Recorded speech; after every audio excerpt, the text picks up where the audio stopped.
Selamat pagi Bapak Ibu Saudara-saudari yang dikasihi Tuhan. Sungguh kita bersyukur karena di pagi hari ini kasih Tuhan senantiasa merawat kehidupan kita. Sebelum kita mengawali hari ini, mari kita mendasarinya dengan mengambil saat teduh sejenak lewat pembacaan Alkitab dan doa. Mari kita berdoa. Ya Bapa, kasih-Mu sungguh jelas kami rasakan setiap kali kami membuka mata, setiap kali kami menghirup udara di pagi hari.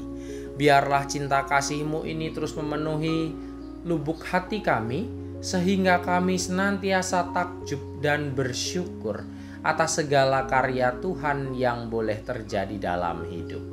Sebentar lagi kami akan merenungkan sabda-Mu dan berdoa. Tuhan berkati kami sehingga hati kami senantiasa terarah hanya kepada Allah. Di dalam nama Yesus Kristus Putra Allah Sang Firman yang hidup, kami berdoa. Amin.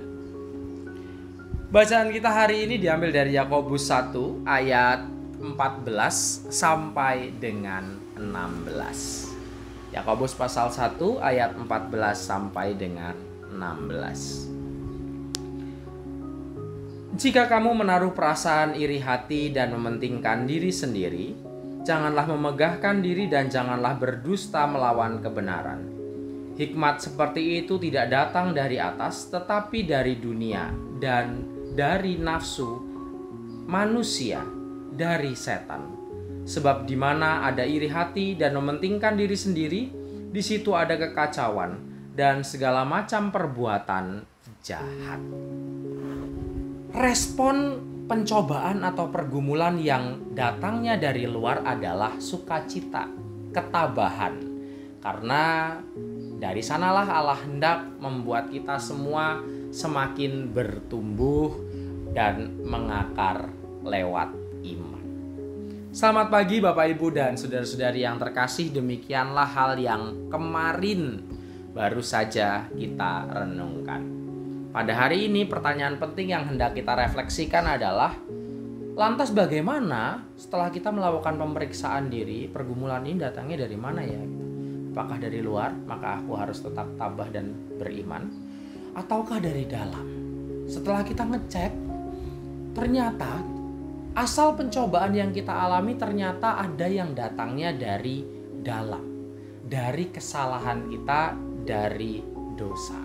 Karena kita melakukan kesalahan, karena kita melakukan dosa, maka hari-hari kita selanjutnya diliputi oleh pencobaan. Lantas jika demikian, apa yang harus kita lakukan?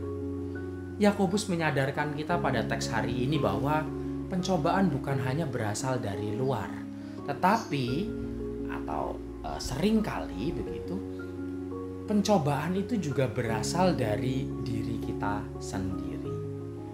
Tiap-tiap orang dicobai oleh keinginan jahat. Keinginan yang diturutinya tersebut menghasilkan dosa dan dosa menghasilkan maut.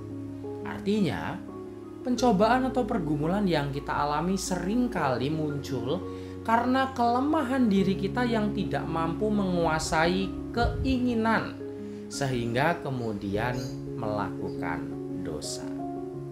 Tentu jenis pencobaan kedua ini berbeda penanganannya dengan hal yang pertama. Bukan ketabahan dan keberserahan kepada Tuhan, cara untuk melaluinya atau menanggapinya, tetapi pertobatan adalah jawabnya. Misalnya, jika kita menderita dan harus berurusan dengan pihak berwajib karena kita melakukan kecurangan, tentu responnya bukan saya percaya Tuhan, ini cara Tuhan untuk menguatkan. Lantas kemudian kita tidak melakukan apa-apa, bahkan kemudian menyalahkan segala hal.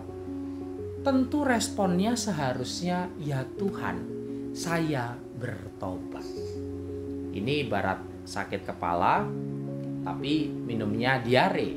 Kalau kita sudah tahu kesalahan kita, bukannya bertobat tapi malah kemudian menyalahkan pihak lain atau bahkan menganggap itu sebagai sebuah hal yang digunakan Tuhan untuk menguatkan kita. Jadi jadinya nggak nyambung. Identifikasi akan pencobaan yang kita alami dengan tepat dan meresponnya dengan tepat pula yang akan kemudian membuat kita bertumbuh.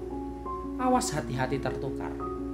Identifikasilah, periksalah dari mana pencobaan yang kemudian kita alami. Maka mari kembali hari ini kita cek, apakah pencobaan yang menimpa kita saat ini terjadi karena pelanggaran kita di hadapan Allah? Jika iya, maka Yakobus menyampaikan, janganlah sesat, bertobatlah. Tuhan memampukan kita untuk menyadari kesalahan dan berbalik ke arah yang benar. Amin. Mari kita tutup di dalam doa. Ya Tuhan yang penuh kasih, kami mau memeriksa hati kami ketika kami dirundung oleh pergumulan. Tuhan jernihkan penilaian kami sehingga kami dapat melihat dari mana pencobaan, tantangan, pergumulan kami berasal. Jika itu berasal dari dosa kami yang menjauh dari kehendak Tuhan, maka berikanlah kami kekuatan untuk menyadarinya dan berikan kami kemampuan dan keteguhan hati untuk memutuskan pertobatan. Biarlah di dalam pengakuan kebersalahan kami di hadapan Tuhan, Tuhan boleh memberikan kami rahmat pengampunan sehingga hidup kami senantiasa bertumbuh. Kami juga menyerahkan saudara-saudara kami yang saat ini sakit. Tuhan berkati mereka dalam setiap kondisi yang dirasakan. Tuhan kuatkan mereka sehingga dari hari ke hari Tuhan memberikan pemulihan sehingga kehidupan mereka semakin baik.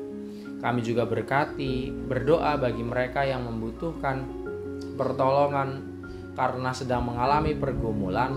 Berikan mereka kekuatan sehingga saudara-saudara kami, bahkan kami semua terus mendapatkan pengharapan. Kami berdoa juga untuk gereja kami dengan segala pelayanan yang dilakukannya. Tuhan berkati sehingga gereja kami terus dapat menjadi berkat bagi kami semua dan juga dunia. Inilah ya Tuhan doa kami yang kami alaskan di dalam nama Tuhan kami Yesus Kristus. Amin.